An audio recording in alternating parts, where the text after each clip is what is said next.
Welcome friends, this is your Jawahar. கோல்டுடைய price இன்றைக்கி ஏறிட்டுருக்கு. அந்த கோல்டு ப்ரைஸு ஏன் ஏறிட்டுருக்கு அப்படிங்கிறத பற்றி ஒரு சின்ன இது பார்ப்போம். அடுத்தது இந்த ஜிஎஸ்டி கவுன்சிலில் 41வது கவுன்சிலில் எடுக்கப்பட்ட சில முடிவுகள், அதாவது GST compensation, goods and services டேக்ஸில் மாநிலங்களுக்கு கொடுக்கப்பட வேண்டிய காம்பன்சேஷன் பற்றி எழுதியிருக்கின்ற பிரச்சனை என்ன அப்படிங்கிறத பற்றி பார்ப்போம். அடுத்தது போஸ்ட் பேண்டமிக் சுச்சுவேஷனில் India will emerge as the industrial and manufacturing hub of the world. அதாவது உலகத்திலேயே மேனுஃபேக்சரிங் ஹப்பாக இந்தியா வரணும் அப்படின்னு வர முடியும் அப்படிங்கிற சாத்தியக்கூறுகள் என்ன அப்படின்னு நிறைய சொல்லிட்டு இருக்காங்க. அதனுடைய என்னன்றது ஒரு பார்வை பார்ப்போம். ரைட், முதல்ல கோல்டுனுடைய ப்ரைஸ். கோல்டு எப்போதுமே ஒரு அட்ராக்டிவ் எல்லோ மெட்டீரியல். அதுவும் குறிப்பாக ஆசிய நாடுகளில், இந்தியா போன்ற இடங்களில் வீடுகளிலெல்லாம் எல்லா இடத்துலையும் கோல்டு இல்லாமல் இருக்கவே முடியாது. கோல்டு நகைகள் நமக்கெல்லாம் ஒரு ஆபரணம் மட்டும் இல்லாமல் ஆபத்து காலத்தில் உதவுகின்ற ஒரு இன்வெஸ்ட்மெண்ட்டாகவும் வச்சுக்கிட்டு இருப்பாங்க. இந்த வேர்ல்டு கோல்டு கவுன்சில்னு ஒன்று இருக்குது. அதாவது world gold council, it is operating from London.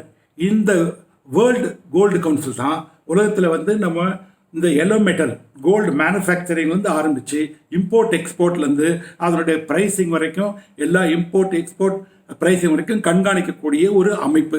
இந்த அமைப்புக்கு ஒவ்வொரு நாட்டிலையும் அதனுடைய கிளைகள் உண்டு, ஒரு ஸ்டேட்லேயும் அதனுடைய பிரான்ச்சஸ் இருக்கும். ஓகே, இப்போ that is not very important. இந்த கோல்டு ப்ரைஸ் இவங்க எதுக்காக சொல்ல வந்தேன்னா, இவங்க ஒரு சென்சஸ் எடுத்தாங்க முன்னாடி, ஒரு கணக்கு வீடு வீடாக எடுக்க முடியாது. இருந்தாலும் அவங்க பண்ண ஒரு எஸ்டிமேட் படி இந்தியாவினுடைய ஹவுஸ் ஹோல்டில் மட்டும் கிட்டத்தட்ட 25,000 டன் கோல்டு இருக்க முடியும் அப்படின்னு சொல்லியிருக்காங்க. அது இல்லாமல் இது கோயில்கள் போன்ற வழிபாட்டு தலங்களெல்லாம் இருக்கக்கூடிய இந்த நகைகளையோ மற்றதையோ கோல்டுகளையோ கணக்கெடுக்கலை அப்படின்னு சொல்லியிருக்காங்க. அப்படி பார்க்கும்போது சமீபத்தில் இந்த திருவனந்தபுரம் பத்மநாப சுவாமி கோவிலில் இருக்கக்கூடிய அந்த நகைகளை எல்லாம் ஒரு மதிப்பீடு பண்ணும்போது கிட்டத்தட்ட அது மதிப்பீடு அந்த கோயிலில் இருக்கக்கூடியது மட்டுமே 4,000 கோடி ரூபாய் மதிப்புள்ள தங்கம் இருப்பதாக சொல்லப்பட்டிருக்கிறது. இதெல்லாம் வெளியில் சொல்லக்கூடிய ஒரு விஷயங்கள். ரைட்டு, இப்போ RBI, reserve bank of India தான் இதுக்கு ஒரு nodal agency. Right, reserve bank of India ஒவ்வொரு ஆண்டும் ஒரு செட் அமௌண்ட் ஆஃப் கோல்டு வாங்கி வச்சுக்கிட்டு இருக்கிறாங்க. உங்களுக்கு தெரியும், அந்த பேலன்சிங் பண்ணுறதுக்காக கடந்த ஆண்டு 40 டன் கோல்டு அவங்க வாங்கியிருக்காங்க. இதுவரை அவங்க 653 டன் கோல்டு ரிசர்வ் பேங்கினுடைய கண்ட்ரோலில் இருந்துருக்கு. ரைட், இது எதனாலனா விலை வரும்போது விலை வீழ்ச்சியை மேனேஜ் பண்ணுறதுக்காக, இன்ஃப்ளேஷனரி ட்ரெண்டை கண்ட்ரோல் பண்ணுறதுக்காக வச்சுருக்காங்க. ரெண்டாவது பேலன்ஸ் பண்ணணும், அந்த கரன்சிக்கு பேலன்ஸ் பண்ணணும். ரைட், இந்த திடீர்னு தங்கத்தினுடைய விலை குறைய ஆரம்பிச்சது எப்போன்னா, இந்த கோவிட் வந்தவுடனே இம்மீடியட்டாக அது வாங்கும் சக்தி மக்களிடம் கம்மியானதுனாலோ அல்லது வேறு காரணங்களாலும் விலை குறைய ஆரம்பிச்சது. அதுக்குமா விலை குறைஞ்சிருந்ததுன்னா நம்ம என்ன நினச்சிருப்போம், இந்த டிமாண்டு கம்மியாக இருக்குது அப்படிங்கிறது டிமாண்ட் சப்ளை சிம்பிளான ஒரு தியரி மூலமாக போயிட்டு இருந்தது. ஆனால் இந்த கோல்டு ப்ரைஸ் ஸ்லோவாக முன்னாடி இன்க்ரீஸ் ஆகி கிட்டத்தட்ட ஒரு கிராம்ங்கிறது 4,220 ரூபாயிலேருந்து அப்படியே ஆரம்பித்து கிட்டத்தட்ட 5,200 ரூபா வரைக்கும் போயிடுது. அதாவது ஒரு ஒரு ஒரு சவரன்னு சொல்லக்கூடியது 8 கிராம். அந்த 8 கிராம் 40,000, 41,000, 42,000 வரைக்கும் போய் ஃப்ளக்சுவேட் ஆகிட்டே இருந்துகிட்ருக்கு. இதுக்கு என்ன காரணம் அப்படிங்கன்னா, ஒரு சின்ன அனாலிசிஸ் பற்றி பார்ப்போம். நம்ம பார்க்கும்போது என்ன தெரிய வருதுன்னா, நம்பர் 1, பப்ளிக் மத்தியில் இன்றைக்கு திரும்பவும் கோல்டை வாங்கி வைக்கக்கூடிய ஒரு சிந்தனை வளர்ந்துருக்கு. ஏன்னா இதுதான் சேஃபஸ்ட் இன்வெஸ்ட்மெண்ட். அதாவது நம்ம பாதுகாப்பாக நம்ம பணத்தை வச்சிருக்கிற வழி தங்கத்தில் வைப்பது அப்படிங்கிற ஒன்று. ரெண்டாவது, வங்கிகள் ஏற்கனவே கொடுத்துட்டு இருந்த சேமிப்புக்கு அக்கௌண்ட்டில் கொடுத்துருந்த, அதாவது டெபாசிட்ஸுக்கு கொடுத்துட்டு இருந்த அந்த வட்டியை அவங்க குறைக்கிறாங்க. ஏன்னா பொதுவாக வட்டி குறைச்சி மற்றவங்களுக்கு லோன் கொடுக்கும்போது ஆட்டோமேட்டிக்காக வங்கியில் இருக்கின்ற அந்த டெபாசிட்களுக்கும் அது குறையுது. மூன்றாவது, இது எப்போவுமே பார்த்தீங்கன்னா எந்த நேரத்தில் வேணால் லிக்விடிட்டி அதிகமாக இருக்குது. எப்போ வேணால் மார்க்கெட்டில் கொண்டு போய் கொடுத்து பணத்தை அவங்க கொண்டு வந்துட முடியும். அதனால் லிக்விடிட்டி அதிகமாக இருக்கனால இதை பண்ணணும். ரெண்டாவது, விலை. அடுத்த பாயிண்ட், விலை என்றைக்குமே ஏறுமே தவிர தங்கத்தின் விலை குறையாது அப்படிங்கிற ஒரு நம்பிக்கை இருக்குது. இந்த மாதிரி ஒரு பேசிக் கான்செப்ட் இருக்கின்ற காரணத்தினால தான் இன்றைய தங்கத்தினுடைய விலை ஏறி இருக்குது அப்படின்னு பார்ப்போம். அடுத்தது இந்த ஜிஎஸ்டி அப்படின்னும் போது நம்ம புரிஞ்சிக்க வேண்டியது, 2017 குட்ஸ் அண்ட் சர்வீசஸ் ஆக்ட் ஒரு 101வது கான்ஸ்டியூஷனல் அமெண்ட்மெண்ட் மூலமா மத்திய அரசு இந்தியாவில் கொண்டு வந்தது. இது கிட்டத்தட்ட இந்தியாவில் எல்லா மாநிலங்களுக்கும் வரி போடுகின்ற உரிமை இருந்தது. அதாவது சேல்ஸ் டேக்ஸு, அதுக்கப்புறம் வேட்டுன்னு சொல்லக்கூடிய வேல்யூ அடிஷன் டேக்ஸு, இன்னும் நிறைய ஒரு இன்டைரக்ட் டேக்ஸ் தான் இருந்தது. இந்த கிட்டத்தட்ட 26 இன்டைரக்ட் டேக்ஸஸை வந்து சப்ஸ்டியூட் பண்ணி ஒரு சென்ட்ரலைஸ்டு ஜிஎஸ்டி அப்படிங்கிற கொண்டு வந்தது தான் இதனுடைய முயற்சி. இது கொண்டு வரும்போது இதனுடைய முக்கியமான அப்ஜெக்டிவ் என்னென்னா, to formally integrate Indian economy with world economy. இந்த குளோபலைஸ்டு சுச்சுவேஷனில் நம்ம வந்து ஜிஎஸ்டி அப்படிங்கிற ஒரு வழிமுறையை கொண்டு வந்தோம்னா, ஓன் டேக்ஸ் ஒரு கண்ட்ரி ஒரு டாக்ஸேஷன் முறை அப்படின்னு கொண்டு வரும்போது அது வந்து மேனுஃபேக்சரிங் ஸ்டேட்டு, அப்போ கன்சூமிங் ஸ்டேட்டு அப்படிங்கிற வித்தியாசங்களே இல்லாமல் அதே நேரத்தில் ஒரே ஒரு மண்டலமாக, அதாவது வந்து மூவ்மெண்ட், டிராஃபிக் மூவ்மெண்ட்டும் அதனால் வந்து வேகமாக போக முடியும், குட்ஸ் மூவ்மெண்ட் வந்து வேகமாக இருக்க முடியும் அப்படிங்கிறதுக்காக கொண்டு வரப்பட்டது. இன்னும் நிறைய அதில் பாயிண்ட்ஸ் இருக்குது. ரைட், இந்த ஜிஎஸ்டி அப்படின்னும் போது இந்த ஜிஎஸ்டியில் வந்து ரொம்ப பிரச்சனைக்குரிய பகுதிகளாக என்ன வந்தது அப்படின்னும்போது ஸ்டேட்டினுடைய என்டையர் உரிமையை எடுத்துக்கிறாங்க. அதுக்காக வந்து ஜிஎஸ்டி அப்படின்னு சொல்லப்படுகின்ற ஜிஎஸ்டி கவுன்சில்னு சொல்லப்படுகின்ற ஒரு அமைப்பு, அது வந்து state government, central government, union territories, இவங்க எல்லாருக்குமே வந்து ரெப்ரசன்டேஷன் கொடுக்கப்பட்டிருக்குது. இவங்க தான் இதனுடைய நிர்வாகத்தை செய்யக்கூடிய இந்த ஜிஎஸ்டி. இதனுடைய 41வது கூட்டம் தான் 2 நாளைக்கு முன்னாடி நடந்தது. அதனுடைய விளைவாக சில முடிவுகள் எடுக்கப்பட்டிருக்கின்றன. ரைட், இந்த ஜிஎஸ்டி வரும்போது ஒரு இந்தியாவுடைய பொருளாதாரம் ஒரு நல்ல நிலையில் போயிட்டு இருந்தது. 2015 கொஞ்சம் உயர்வான போயிட்டு இருந்தது, ஜிடிபி ரேட் நல்லா இருந்தது. ஆனால் இது வரும்போது அது கொஞ்சம் பிரச்சனைகள் ஏற்பட ஆரம்பிச்சது. அது மட்டும் இல்லாமல் இந்திய பொருளாதாரத்தில் ஸ்லோ டவுன் மட்டும் இல்லாமல் உலக பொருளாதாரத்திலையும் கிட்டத்தட்ட சீனா அமெரிக்காவோட இருந்த வர்த்தக போர், அதுக்கப்புறமா பல்வேறு உலகத்தில் இருக்க டென்ஷன்கள், இதனால் ஏற்பட்ட மாறுதல்கள், இதுக்கு அப்புறமா பின்னாடி கோவிட்னாலையும் COVID-19 பேண்டமிக்னால ஏற்பட்ட பொருளாதார சீர்கேடுகள், அதாவது பிஸ்னஸ் நடக்காது, பல பேருக்கு வேலை வாய்ப்புகள் இழந்தது, வாழ்வாதாரங்கள் இழந்தது, வசதிகள் போனது, வருமானம் போனது, இது போன்ற சூழ்நிலைகள்லாம் வரும்போது ஆட்டோமேட்டிக்காக அரசாங்கத்துக்கு வரக்கூடிய பல்வேறு வட்டி வகைகளும் அதனுடைய டேக்ஸும் குறைந்து விட்டது. எப்போ அந்த ஜிஎஸ்டி டேக்ஸ் வந்து குறைஞ்சிட்ட பிறகு இதை வந்து பிரித்து கொடுக்கும்போது பிரச்சனைகள் வருது. ஏன்னா இந்த ஸ்டேட் எல்லாம் ஏற்கனவே நாங்கள் வாங்கிட்டு இருந்ததை விட குறைவாக எங்களுக்கு வந்துடக்கூடாது, அதுக்கு ஒரு உத்தரவாதம் கொடுக்கணும் அப்படின்னு சொல்லும்போது ஒரு காம்பன்சேஷன், அதாவது கிட்டத்தட்ட 14% வரைக்கும் உங்களுக்கு வந்து குறைவு இல்லாமல் நம்ம வந்து இந்த டாக்ஸேஸ் உங்களுக்கு வரோம். ஏன்னா ஜிஎஸ்டியில் ஸ்டேட் ஜிஎஸ்டி இருக்குது, சென்ட்ரல் ஜிஎஸ்டி இருக்குது, இன்டர்ஸ்டேட் ஜிஎஸ்டி இருக்குது. இது மூணுத்துலேயும் வரக்கூடிய மொத்த வரவு வந்து இந்த அளவுக்கு குறையக்கூடாதுன்னு ஒரு கேரண்டி சிஸ்டம் மாதிரி இதுக்கு ஒரு ஏற்பாடு பண்ணாங்க. ஆனால் இந்த கேரண்டி சிஸ்டம் ஏற்பாடு பண்ணும்போது இது போன்ற ஒரு சூழல் வரும் யாரும் எதிர்பார்க்கல. இப்போது இந்த சூழல் வரும்போது எங்களுக்குரிய காம்பன்சேஷனை கொடுங்கன்னு மத்திய அரசு கேட்பதும் மாநில அரசுகள் கேட்பதும், மத்திய அரசு வந்து இந்த பேண்டமிக் சிச்சுவேஷனில் எதிர்பார்க்காத வரி வசூல் வரவில்லை, அதை எப்படி கொடுப்பது அப்படிங்கிற ஒரு சூழ்நிலை வரும்போது இன்றைக்கு இந்த மீட்டிங் நடந்திருக்கு. இந்த காம்பன்சேஷன் ஏன் கொடுக்கணும் அப்படிங்கிற நம்ம முன்னாடி பார்த்தோம். இந்த காம்பன்சேஷன் கொடுக்கும்போது கிட்டத்தட்ட வந்து இன்றைக்கு 97,000 கோடி ரூபாய் இந்த காம்பன்சேஷனை வந்து செஸ் மூலமா நம்ம கூடுதலாக போட்டு வாங்குகிறோம் அப்படின்னு சொல்கிறாங்க. செஸ் அப்படிங்கிறது என்ன, சர்சார்ஜுங்கிறது என்ன அப்படிங்கிறது ஒரு பார்ப்போம். அதாவது வரி விதிப்பு அப்படின்னு நமக்கு தெரியும், டாக்ஸஸ். அந்த டாக்ஸுக்கு மேலே கட்டக்கூடிய டாக்ஸுக்கு மேலே ஒரு சர்டன் அமௌண்ட்டு ஒரு செஸ்ஸாக கலெக்ட் பண்ணுவாங்க.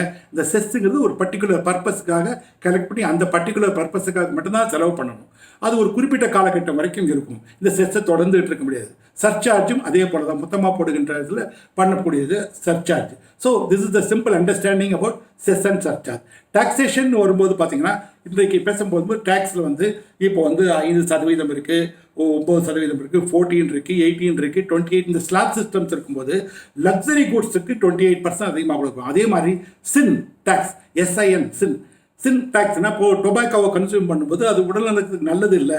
அப்போ அதனுடைய கன்சம்ஷனை குறைப்பதற்காகவும் அதை வந்து கன்சம்ஷன் பண்ணுறதுனால நல்லது இல்லை அப்படிங்கிற அந்த சின் குட் அப்படிங்கிற மாதிரி எடுத்து இந்த சின் குட்ஸ்க்கெல்லாம் கூடுதலான டாக்ஸேஷன் போடுவோம் அப்படிங்கிற வரைமுறை கொண்டு வந்திருக்காங்க. அதனால் அது மாதிரி போடலாம் அப்படிங்கிற பேச்சுவார்த்தை நடந்துகிட்ருக்கு.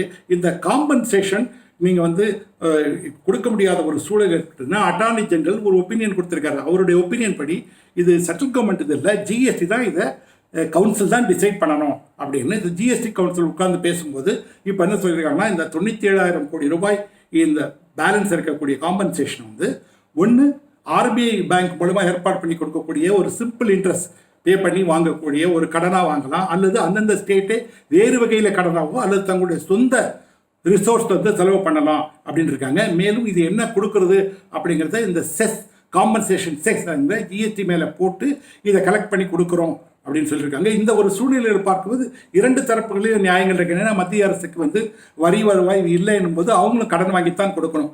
இந்த இடத்துல இவங்களால கடன் வாங்கி ஸ்டேட் கவர்மெண்ட் கடன் வாங்கி கொடுக்க முடியும். ஆக இந்த கோஆபரேட்டிவ் ஃபெடரலிசம் அப்படிங்கிறது மிக முக்கியமான ஒரு ரோல் இங்கே ப்ளே பண்ணுது.